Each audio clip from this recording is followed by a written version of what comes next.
اللهم صل على محمد النبي الأمي وعلى آله وبارك وسلم. عليكم ورحمة الله وبركاته. الحمد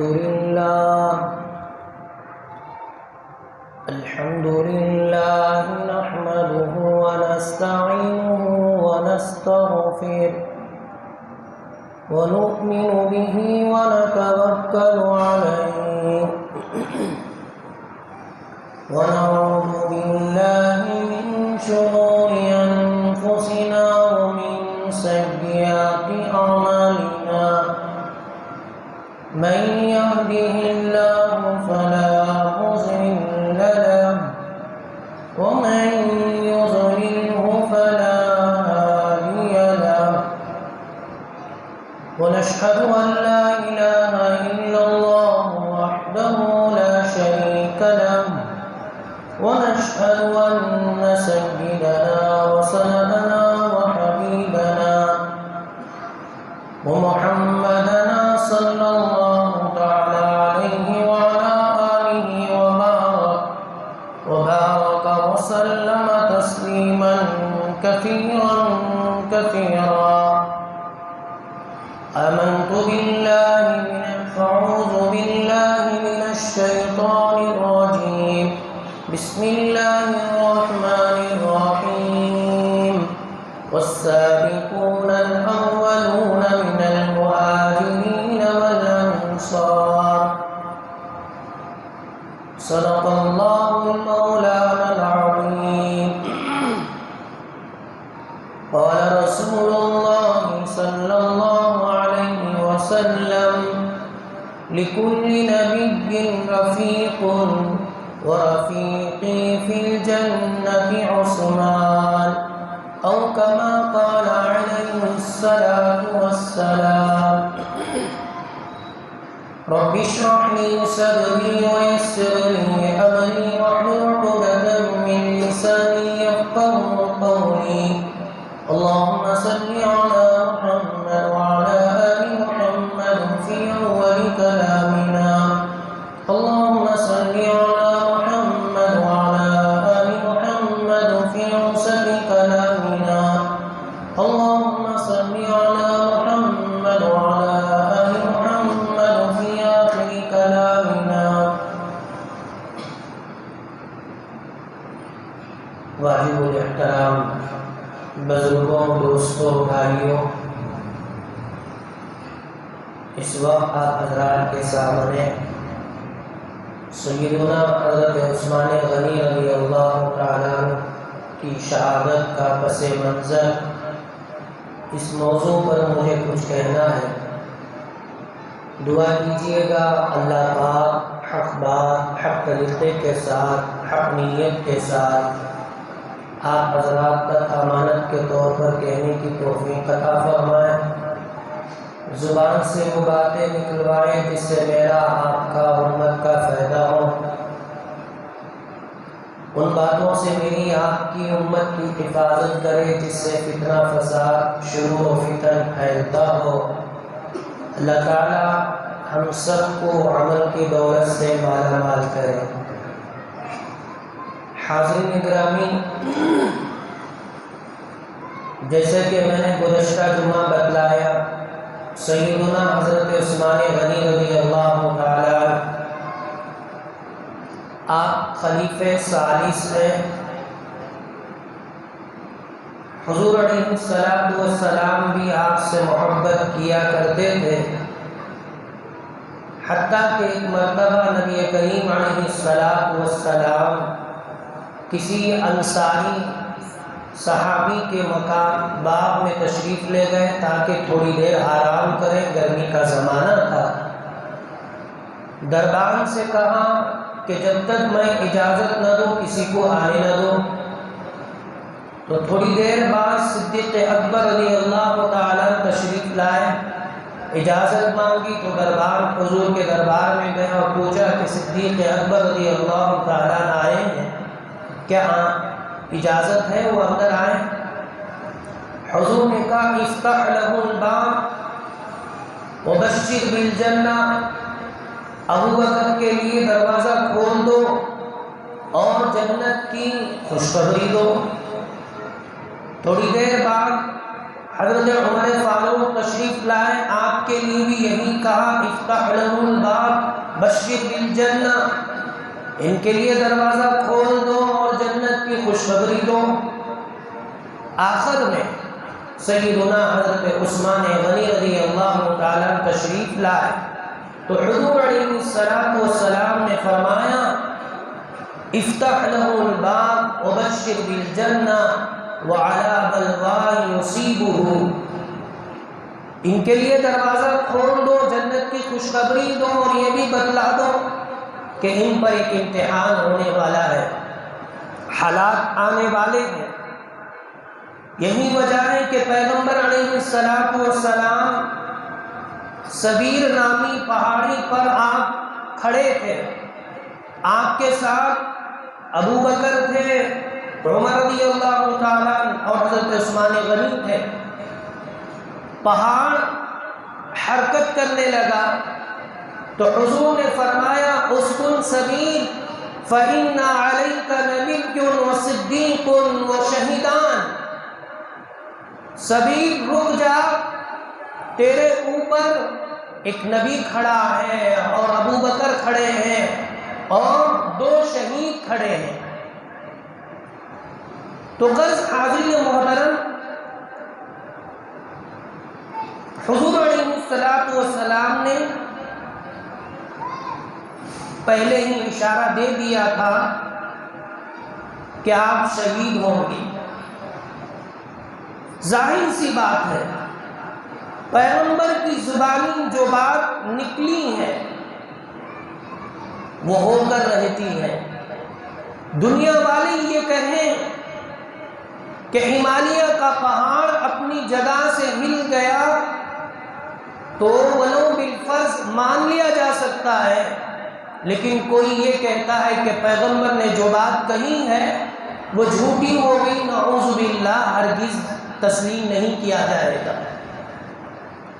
پیغمبر علیہ السلام نے شروع ہی سے حضرت عثمان غنی رضی اللہ تعالیٰ کو کئی مرتبہ آپ نے اشارہ دیا، کیونکہ اسلام کے جو بڑے دشمن ہیں، ان مشرکوں سے زیادہ، ان بت پرستوں سے زیادہ یہود ہیں۔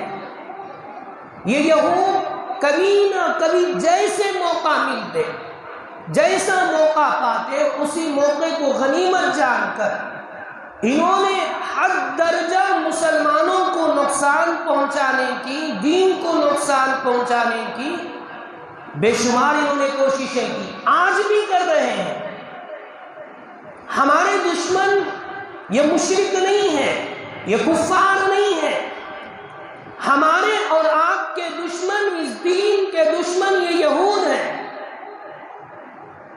جب ان کو موقع ملتا حد سے زیادہ گری ہوئی حرکتیں، اما عائشہ رضی اللہ تعالیٰ عنہ پر انہوں نے بہتان تراشی کی، کہہ دیا کہ نعوذ باللہ حضرت عائشہ کا اور حضرت صفوان کا آپس میں غلط تعلق ہے، بدنام کرنے کے لیے اسلام کو، اسلام کے ماننے والوں کو شروع ہی سے۔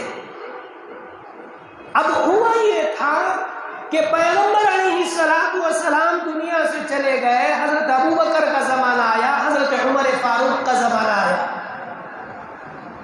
حضرت عمر فاروق کا جو زمانہ گزرا ہے وہ بہت ہی بالکل عدل و انصاف کے ساتھ، کوئی اگر شراب پیتا ہے تو اس پر کوڑے برسائے جاتے، کوئی زنا کرتا ہے اس پر حد جاری کیا جاتا، یہ نہیں دیکھا جاتا یہ فلاں ہے یہ فلاں ہے، نہیں، قانون جو کہا جاتا ہے رسول اللہ صلی اللہ علیہ وسلم نے جو احادیث میں بتلایا ہے اسی پر عمل ہوتا تھا۔ اس لیے لوگ ڈرا کرتے تھے، بہت سخت ماحول تھا۔ اس کے بعد حضرت عثمان غنی کا جو زمانہ آیا وہ مسلسل 6 سال کا جو دور ہے بزرگان محترم، اتنا نرمیت کا، ایک طرف تو نرمیت، حضرت عثمان غنی رضی اللہ تعالیٰ بہت ہی نرم دل صحابی ہیں، آپ نے چھوٹ دے دی، ناچنے والوں کو ناچنے چھوڑ دیا۔ اب ادھر فتوحات کا بھی زمانہ، اتنا مال، اللہ اکبر۔ بعض صحابہ نے حضرت عثمان غنی کو خط لکھا کہ دیکھیے ہمارے شہر میں کوئی زکوٰۃ لینے والا نہیں ہے، لہٰذا ہم مدینے کو مال واپس کر رہے ہیں، وہاں کسی غریب کو تلاش کر کر یہ زکوٰۃ کا مال وقف کر دیں۔ اتنا زیادہ مال دیا گیا تھا، ایک طرف تو نرمیت اور ایک طرف تو مال بھی زیادہ۔ ظاہر سی بات ہے جب آدمی کا پیٹ بھر جاتا ہے تو طرح طرح کے اشکالات نکالنا شروع کرتا ہے۔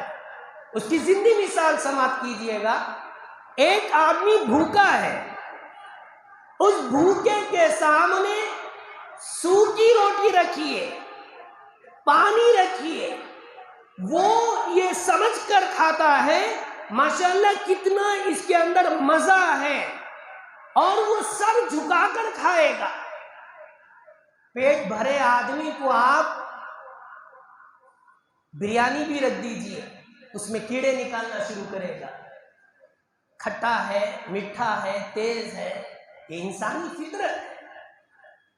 اب ہوا یہ کہ جیسے ہی 6 سالہ دور اب ایسا گزرنا شروع ہوا، مصر کے اندر حضرت عثمان غنی رضی اللہ تعالیٰ عنہ نے ابن ابی سرحہ کو مصر کا گورنر بنایا تھا۔ اب جیسے ہی آپ نے گورنر بنایا، ہوا یہ کہ وہاں کے لوگوں نے آ کر شکایتیں کر دی۔ یہ زبان جو ہے بزرگان محترم بعضوں کو کڑوی لگتی ہے، معاف کیجئے گا، اپنی اس زبان سے ایسے جھوٹے شکوے شکایات کر دیں گے، سامنے والا اس کو صحیح سے تسلیم کر لیتا ہے۔ یہاں مصر کے اندر ابن ابی سرحہ جو گورنر ہیں ماشاءاللہ بہت ان کے خدمات تھے اور زیادہ سخت بھی تھے، اس لیے لوگوں کو پسند نہیں آیا۔ وہ آ کر حضرت عثمان سے شکایت کی کہ آپ نے کیسے کو گورنر بنا دیا، یہ آدمی ہمارے ساتھ ایسا کرتا ہے ویسا کرتا ہے۔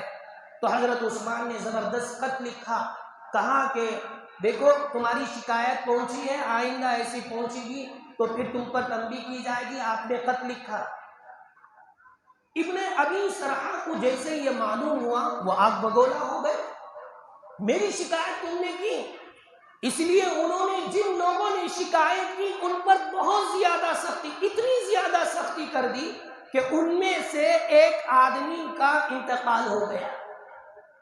اب ابن ابی سرحہ چاہتے تھے کہ یہ بات عثمان غنی تک نہ پہنچے، یہیں کمپرومائز ہو جائے، جو معاملہ ہو، اگر وہ دیت مانگتے ہیں، پیسہ مانگتے ہیں، کچھ دے دیں گے، معافی کافی ہو جائے گی، ختم ہو جائے گا۔ لیکن ان لوگوں نے یہاں بس نہیں کیا۔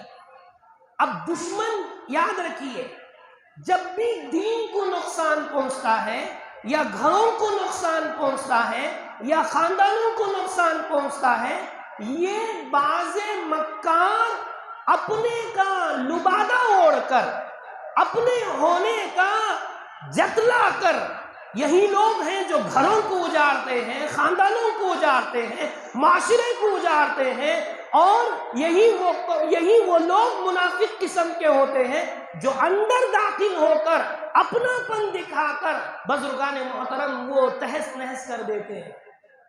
دشمن کو یہ چیز ہاتھ آ گئی۔ اب حضرت عثمان کے پاس پھر دوبارہ لوگ حضرت علی کو بھی لے لیا، ساتھ میں حضرت طلحہ کو بھی لے لیا، حضرت زبیر کو بھی لے لیا، بڑے بڑے صحابہ حضرت عثمان کے پاس گئے، کہا کہ دیکھو آپ کا حاکم بڑا زبردست و سخت آدمی ہے، اس کو آپ تبدیل کیجیے۔ حضرت عثمان نے بھی کہا ہاں میں نے پہلے شکایتیں آئی تھی، میں نے اس کو تنبیہ کیا تھا، اب وہ نہیں مان رہا ہے، تو آپ لوگ مشورہ کرو، جو مشورے میں جس آدمی کا نام دو گے اس کو ہم گورنر بنا دیں گے۔ اب سب نے آپس میں رائے رکھ کر مشورہ کیا، ایک آدمی جن کا نام محمد ابن ابی بکر، جو حضرت ابو بکر کے بیٹے ہیں، جن کا نام محمد ہے، ان کو طے کیا۔ اور لکھ دیا گیا یہ مصر کے گورنر رہیں گے۔ ذرا بجائے سونے کے توجہ سے سنیے گا، میں آپ کو آخر میں میری بات آپ شروع سے سنیں گے تو آپ کو پتا چلے گا اس زمانے میں اور اس زمانے میں کیا فرق ہے، منافقوں کے بارے میں کیسے وہ مجھے اور آپ کو لڑانے کی کوشش کرتے ہیں، کیسے منافقین ہمارے اندر داخل ہو کر ہمارے گھروں کو اجاڑتے ہیں، وہ آپ کو پورے کا نقشہ آپ کو سمجھ میں آئے گا۔ ادھر حضرت عثمان غنی نے سب کے مشورے سے محمد بن ابو بکر کو خط لکھ دیا کہ آپ ہی گورنر رہیں گے، اور لکھ کر دے دیا، سیل لگا دی، لیٹر پیڈ پر لکھ کر حوالے کر دیا۔ اب دوسرے دن حضرت محمد ابن ابو بکر، جو ابو بکر کے بیٹے ہیں جن کا نام محمد ہے، وہ دوسرے دن نکلنے والے تھے۔ انہوں نے بڑے صحابہ کو جمع کیا، دیکھو پتہ نہیں مصر میں واقعی اس امیر نے غلطی کی ہے یا نہیں کی ہے، یا ظلم کیا یا نہیں، ہم نے تو آنکھوں سے نہیں دیکھا، صرف زبان سے شکایت سنی ہے، اس لیے آپ لوگ میرے ساتھ چلو، وہاں جائیں گے، معاملے کی تحقیق کریں گے، اگر واقعی میں یہ آدمی نے ابن ابی سرحہ ظالم ہے تو ہم ان کو نکال کر میں گورنر بن جاؤں گا، اور میری سیٹ اپ کر کر پورا انتظام کر تم چلے آؤ۔ صحابہ تیار ہو گئے، قافلہ نکل پڑا۔ اب جیسے ہی نکلا بزرگان محترم، مدینے سے 3 دن کا فاصلہ آگے ہو گیا، چلے گئے، رات کا وقت تھا، دور سے دیکھا کہ ایک آدمی سیاہ فام کالا غلام ایسے دوڑ کر آ رہا ہے۔ اس زمانے میں کوئی اہم بات ہوتی تو غلام تیزی کے ساتھ اپنی سواری کو دوڑاتے ہوئے جاتا، لوگ سمجھ جاتے کہ کوئی اہم بات ہے، تو دیکھا کہ وہ آدمی دوڑے ہوئے آ رہا ہے۔ حضرت محمد بن ابو بکر نے روکا کہ بھئی اس آدمی کو روکو، اس کی کیا پریشانی ہے معلوم کرو۔ اس کو بلایا گیا، وہ بتانے کے لیے تیار نہیں، زبردستی کی گئی، تو کہا کہ میں یہاں سے مصر جا رہا ہوں، مجھے وہاں کے گورنر سے ملنا ہے۔ صحابہ نے کہا کہ مصر کے گورنر تو یہی ہے محمد بن ابی بکر۔ حضرت عثمان نے ان کو گورنر بنا دیا، کہا کہ میں اس کو جانتا نہیں ہوں، مجھے تو ابن ابی سرحہ کے پاس جانا ہے۔ تو پھر وہ جو غلام تھا اس کی تلاشی لی گئی، تلاشی لینے پر اس کے پاس ایک مشکیزہ تھا جو سکا ہوا، اس کے اندر آواز آ رہی تھی، تو اس کو الٹا کیا گیا تو ایک پرچی نکلی۔ وہ پرچی جیسے آج کے زمانے میں سمجھے گا لیٹر پیڈ، حضرت عثمان غنی کا اس میں سائن ہے، اور یہ بھی لکھا ہوا ہے کہ دیکھو یہ لوگ آ رہے ہیں، ان کو کیا کر دو، قتل کر دو۔ اپنوں کو قتل کرنے کی یہاں بات لکھی گئی ہے، اور پورا لکھ کر سائن کر کر سیل مار کر اب اس کو دیا جا رہا ہے۔ یہ کرنے والے کون ہیں؟ یہ یہودی کر رہے ہیں، یہ منافق کر رہے ہیں مسلمانوں کو آپس میں لڑانے کے لیے۔ محمد ابن ابو بکر ایک دم غصے میں آ گئے، ارے کیسے ہیں حضرت عثمان، مجھے امیر بنا کر اب وہاں بھیج کر میری گردن اڑانے کی بات کر رہے ہیں۔ اس لیے بجائے مصر جانے کے واپس مدینے میں آ گئے، اور ادھر آ کر حضرت علی کو، حضرت طلحہ کو، حضرت زبیر کو، بڑے بڑے صحابہ کو جمع کیا، حضرت عثمان کے مکان پر تشریف لے گئے اور کہا عثمان ھذا غلام غلام، یہ غلام تمہارا ہے؟ کہا ہاں یہ تو غلام میرا ہے۔ فالبعیر بعیرک، یہ جو اونٹ ہے یہ اونٹ تمہارا ہے؟ کہا یہ اونٹ میرا ہے۔ کہا کہ یہ جو پرچی ہے یہ پرچی کس کی ہے؟ تو حضرت عثمان پریشان، دیکھا کہ اس پرچی میں یہ لکھا ہوا ہے کہ ان آنے والے صحابہ کو کیا کر دو، قتل کر دو۔ حالانکہ حضرت عثمان نے یہ نہیں لکھا، حضرت عثمان نے قسم کھائی۔ جب حضرت عثمان نے قسم کھانا تھا، حضرت بڑے بڑے صحابہ نے کہہ دیا نہیں، دیکھو حضرت عثمان جھوٹی قسم کھا نہیں سکتے، شاید ہو سکتا ہے کسی اور نے حضرت عثمان رضی اللہ تعالیٰ کا نام غلط استعمال کیا ہے، اور آپ کا لیٹر پیڈ اور آپ کی سیل کو غلط استعمال کیا ہے، لہٰذا حضرت عثمان سے کہا کہ بھائی عثمان آپ ایسا کیجئے، آپ نے تو یہ کام نہیں کیا، جس نے کیا ہے اسے ہمارے حوالے کیجئے۔ حضرت عثمان نے کہا دیکھو میری بات تو میں ظاہر کر دیا، اب کس نے کیا ہے یہ تحقیق کرنا میرا کام ہے، میں بڑا ہوں اور میں امیر ہوں، میں امیر المومنین ہوں، لہٰذا یہ میرا کام ہے۔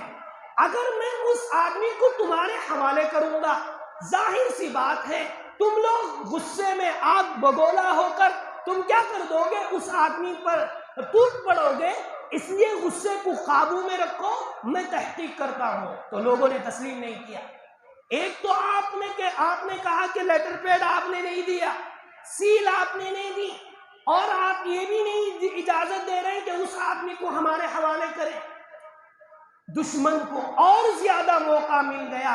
بزرگان محترم، جمعہ کا ایسا ہی موقع ہے، سیدنا حضرت عثمان غنی منبر رسول پر چڑھ کر خطبہ دینے کے لیے کھڑے ہیں۔ ان میں سے صرف 150 کا مجمع پورے مدینے پر، منافقین کا اتنا چھوٹا سا مجمع پورے مدینے پر ایسے حاوی ہو گیا۔ حضرت عثمان خطبہ دینے کے لیے جا رہے ہیں، کھڑے ہو گئے کہ تم خطبہ دینے کی ضرورت نہیں، نیچے اترو۔ ایک کمبخت آیا، حضور پاک صلی اللہ علیہ وسلم جس عصا کو لے کر آپ خطبہ دیا کرتے تھے، حضرت ابو بکر جس عصا کو لے کر خطبہ دیا کرتے تھے، حضرت عمر جس عصا کو لے کر خطبہ دیا کرتے تھے، اسی عصا کو حضرت عثمان نے جو سہارا لیا تھا لے کر اس کمبخت نے توڑ دیا۔ جمعہ تو دور کی بات، تم امامت بھی نہیں کر سکتے۔ دیکھیے دشمن کیسے اپنوں میں داخل ہو کر، کوئی مشرک نہیں آیا مسجد کو، کوئی کافر مسجد میں داخل نہیں ہوا۔ جمعہ میں کون آتا ہے؟ مسلمان ہی تو آتا ہے۔ اور یہ اس طرح کا لبادہ اپنے آپ کو مسلمان پیش کر کر، بزرگان محترم، اللہ کے لیے دشمن کو پہچانیے گا۔ اس کی میٹھی زبانوں میں آ کر، اس کی باتیں سن کر اپنے آپ کو جہنم کے قریب کر دینا، یہ آپ کی ہلاکت کا سبب ہے۔ ہم بس آپ کو سگنل دیں گے۔ کسی امام کی ناقدری کرنا، کسی امام کے بارے میں زبان تراشی کرنا میری بات نہیں۔ حضرت مولانا ابراہیم صاحب بلیاوی علیہ رحمہ نے اپنی کتاب میں لکھا ہے، جو آدمی کسی عالم کے ساتھ زبان درازی کرتا ہے، اس کی غیبت کرتا ہے، اس کے اوپر کیچڑ اچھالتا ہے، اس کی بدتمیزی کرتا ہے، قبر میں اس کا چہرہ قبلے سے پھیر دیا جاتا ہے۔ یہ دشمنوں کو ہم نہیں سمجھتے۔ یہ کیا سمجھتے ہیں کہ ہم بہت اچھا کر رہے ہیں۔ آج تمہاری کرسی ہے، یہ کرسیاں فرعون کو آئی تھیں، یہ کرسیاں ابو جہل کو ملی تھیں، یہ کرسیاں عتبہ کو ملی تھیں، لیکن کچھ کام نہیں آئی۔ کیوں اماموں کے پیچھے پڑتے ہو؟ کیا ان اماموں نے تمہارا بگاڑا ہے؟ معاف کرنا بزرگان محترم، کسی کو برا لگتا ہے، اس امام کے پیچھے نماز پڑھتے ہو، اس کے پیچھے تم سجدہ کرتے ہو، وہ اللہ اکبر کہتا ہے تم رکعت باندھتے ہو، وہ رکوع میں جاتا ہے تو تم بھی رکوع میں جاتے ہو۔ جب تم اس کی نماز صحیح ہوتی ہے تو تمہاری نماز بھی صحیح ہوگی۔ اسی امام کی تم غیبت کرتے ہو۔ اللہ کے بندو، ذرا سوچو تو ذرا صحیح، تمہاری عبادتیں کیسے قبول ہوگی؟ افسوس کی بات ہے، یہ الگ بات ہے، صحابہ کے ساتھ بھی ہوا۔ کوئی امام، آج کا امام حضرت عثمان غنی سے زیادہ نہیں بڑھ گیا۔ دیکھیے حضرت عثمان کو روک دیا گیا کہ آپ امامت نہیں کر سکتے۔ غلط افواہیں، ایسی افواہیں، اللہ اکبر کبیرہ، اللہ حفاظت فرمائے، جھوٹی سچی باتیں جس کا نہ دم نہ دھاڑ کوئی نہیں ہوتا، بس زبان میں آ گیا، ایسا کرتے رہے، ویسا کرتے رہے۔ کم بختوں، دن رات تمہارے پیچھے امام رہتا ہے، کم از کم آ کر تحقیق تو کر لیتے، کم از کم پوچھ تو لیتے۔ غرض حضرت عثمان غنی رضی اللہ تعالیٰ عنہ کو مسجد میں امامت سے روک دیا گیا کہ آپ نماز نہیں پڑھا سکتے، جبکہ بڑے بڑے صحابہ موجود ہیں۔ حال دیکھیے کیسا، جب دشمن، یاد رکھیے گا، ایک ایسا حربہ استعمال کرے گا خود لوگ یقین کرنے پر مجبور ہو جائیں گے۔ حضرت علی، حضرت طلحہ، حضرت زبیر، یہ وہ صحابہ ہیں بزرگان محترم جو جنگ بدر میں تھے حضور کے ساتھ۔ یہ وہ صحابہ ہیں جنہیں حضور نے جنت کی خوشخبری سنائی۔ کئی صحابہ موجود ہیں، اتنی ہمت نہیں ہے کہ ان معمولی 150 بعض روایت کے مطابق ان لوگوں کو کچھ بول سکے، ہمت نہیں تھی۔ حضرت عثمان غنی کے گھر کو گھیر لیا گیا، اور ایسا گھیر لیا گیا ایک پانی کا قطرہ بزرگان محترم، میں نے گزشتہ جمعہ کہا تھا کہ یہ وہ عثمان تھے جنہوں نے جب مدینے میں پانی کی ضرورت پڑی تھی تو کنواں خرید کر دینے والا یہ وہی عثمان ہے۔ یہ وہ عثمان تھے مسجد نبوی میں جگہ کی قلت تھی تو اپنی جگہ کو وقف کرنے والے یہ وہ عثمان تھے۔ یہ وہ عثمان ہے کہ جب جنگ یرموک کے موقع پر مال اپنا اتنا زیادہ مال دیا تھا اللہ کے راستے میں، حضور علیہ السلام نے خوش ہو کر کہا تھا آج کے بعد عثمان جو بھی کرے اللہ اسے معاف کرتا ہے۔ یہ وہ عثمان تھے، لیکن حالات ایسے آ گئے، پورے گھر کو پورے کا پورا گھر گھیر لیا گیا۔ مجبور ہو کر حضرت عثمان اپنے گھر پر چڑھے، کہا حل فیکم علی، کیا تمہارے درمیان علی ہے؟ لوگ خاموش ہیں۔ حل فیکم طلحہ، تمہارے درمیان طلحہ ہے؟ لوگ خاموش ہیں، جواب نہیں دے رہے۔ حل فیکم زبیر، تمہارے درمیان زبیر ہے؟ لوگ خاموش ہیں۔ حل فیکم سعد، تمہارے درمیان سعد صحابی ہیں؟ کوئی بول رہا نہیں ہے، دشمن پورے کا پورا گھیرا ہوا ہے۔ حضرت عثمان نے بڑی عجیب بات کہی، لوگوں کیا تمہیں وہ دن یاد نہیں؟ ارے جس وقت تمہیں مدینے میں پانی کی ضرورت پڑی تھی میں نے کنواں خرید کر دیا تھا، آج مجھے پانی سے روک رہے ہیں۔ مجھے کہنا آسان ہے بزرگان محترم، آپ کو سن لینا آسان ہے۔ ذرا سوچئے گا، گھر میں ایک آدمی تنہا ہو، اس کی بیوی ہو، سارے کے سارے دشمن بن جائے، اس کے گھر میں پانی کا قطرہ نہ ہو، کیا بیتتی ہوگی، کیسے تڑپے ہوں گے۔ ارے یہ وہ صحابی ہے جس کے بارے میں رسول نے کہا تھا ان لکل نبی رفیق ورفیقی فی الجنہ عثمان، ہر نبی کے لیے ایک دوست ہوتا ہے اور ایک رفیق ہوتا ہے، جنت میں میرا رفیق میرا ساتھی عثمان ہوں گے۔ آج عثمان کے ساتھ کیا حشر کیا جا رہا ہے؟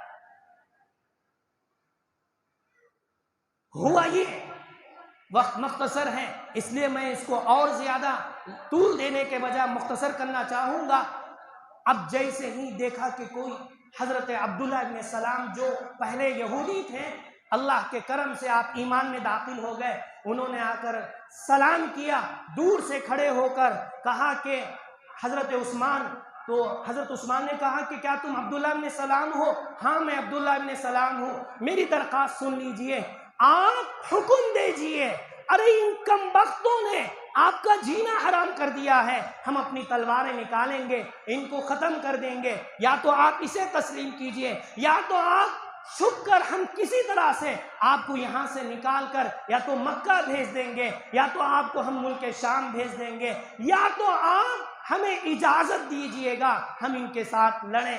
قربان جائیے، بڑا پیارا جملہ حضرت عثمان غنی رضی اللہ تعالیٰ نے کہا دیکھو میں اس شہر کو گندا ہونے نہیں دوں گا، میری وجہ سے تم آپس میں لڑو، خون خرابہ ہو مدینہ الرسول میں، یہ مجھے پسند نہیں ہے۔ میری حالت اللہ جانتا ہے، ان لوگوں کو میرے سے دشمنی ہے، تم لوگوں سے دشمنی نہیں، لہٰذا یہ جو چاہے کرے۔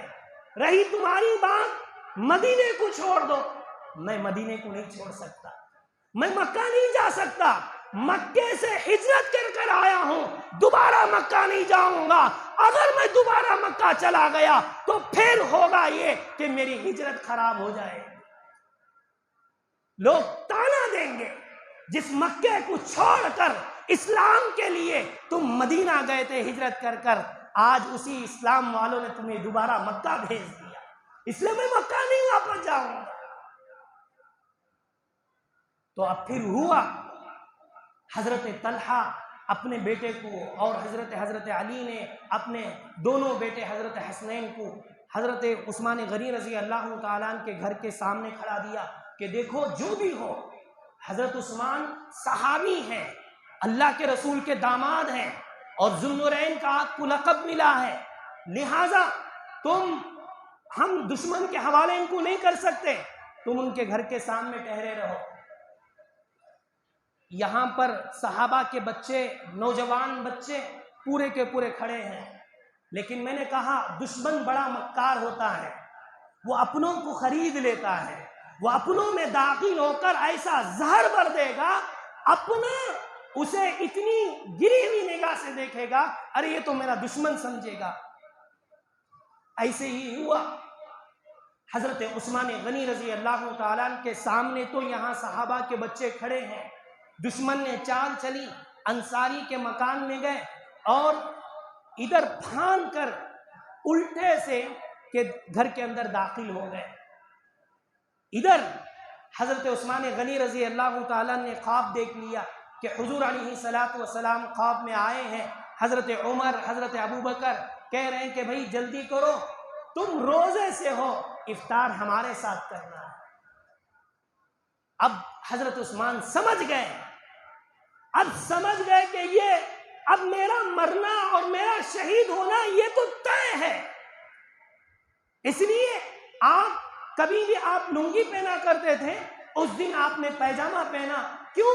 ہو سکتا ہے دشمن کیسے وار کرتا ہے معلوم نہیں، میں نیچے پڑوں گا، میرا تہبند ہو سکتا ہے کہ ٹخنوں سے اوپر اڑ جائے، کچھ نہ کچھ غلط ہو جائے، اس لیے آپ نے پیجامہ پہن کر وضو کے ساتھ آپ قرآن پاک کی تلاوت میں بیٹھ گئے۔ بزرگان محترم، جیسے ہی آپ بیٹھے ہیں دشمن اندر آ گیا۔ بس مختصر یہ ہے کہ تین یہ بڑے عجیب قسم کے دشمن تھے، ایک کا نام کنانا ہے، بشر ہے، عمر ہے، یہ تین کم بختوں نے حضرت عثمان پر ایسا وار کیا کہ سیدھے آپ پر جیسے ہی وار کرنا تھا، آپ کی گردن مبارک اس آیت پر پہنچی، فَسَيَكْفِيكَهُمُ اللَّهُ، قرآن کی آیت ہے، وہ آپ پڑھ رہے تھے، اسی پر جا کر آپ کا سر مبارک پڑ گیا۔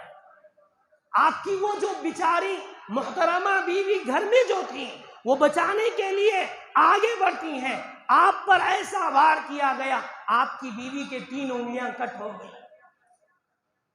اگلی جمعہ ضرور تشریف لائیے گا، اس کے بعد ان کم بختوں کا کیا انجام ہوا اور آج کے منافقوں کا کیا انجام ہوگا، اسی کو ہم آپ کے سامنے لے کر آئیں گے۔